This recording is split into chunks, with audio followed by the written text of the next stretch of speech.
মৌজা পরিধান করলে অনেক সময় টাকনো গিরা ঢেকে যায়। করণীয় কি?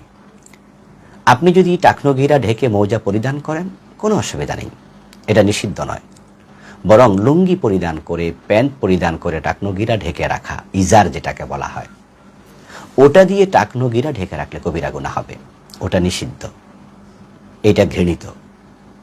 কালান নবী সাল্লাল্লাহু আলাইহি ওয়াসাল্লাম মা আসফালা মিনাল কাবাইনি মিনাল ইজারে ফিন্নার।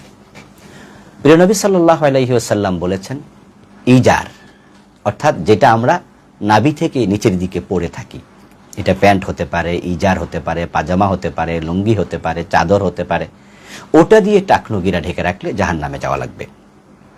কিন্তু নিচ থেকে যদি আপনি তোলেন তাহলে মোজাটা উপর থেকে যায়নি, নিচ থেকে উপরে উঠেছে, কোনো অসুবিধা হবে না।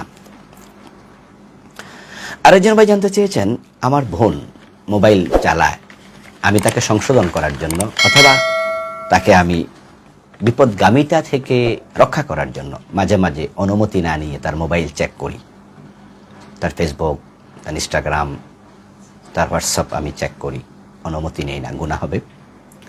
যদি আপনি তার অভিভাবক হন তাহলে গুনাহ হবে না।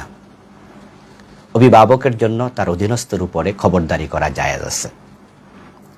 নিজের সন্তান ভালো চলছে কিনা খোঁজখবর রাখবেন, গোয়েন্দাগিরি করবেন, কারোকে জিজ্ঞাসা করবেন, এটা হচ্ছে অভিভাবকের দায়িত্ব। রাষ্ট্র যেমন গোয়েন্দা রাখে, কারণ রাষ্ট্রের অভিভাবক রাষ্ট্রপ্রধান, তখন তারা গোয়েন্দাদেরকে দিয়ে বিভিন্ন জনের খবর নেয়। তো আপনি আপনার বোনের অভিভাবক, আপনার সন্তানের অভিভাবক, তাহলে আপনার জন্য তার মোবাইল চেক করতে অনুমতি নেওয়ার কোনো প্রয়োজন নেই। তবে উদ্দেশ্য যেন হয় তাকে সংশোধন করা। এছাড়া খারাপ কোনো উদ্দেশ্যে অনুমতি না নিয়ে চেক করা যাবে না, অন্য কোনো উদ্দেশ্যে করা।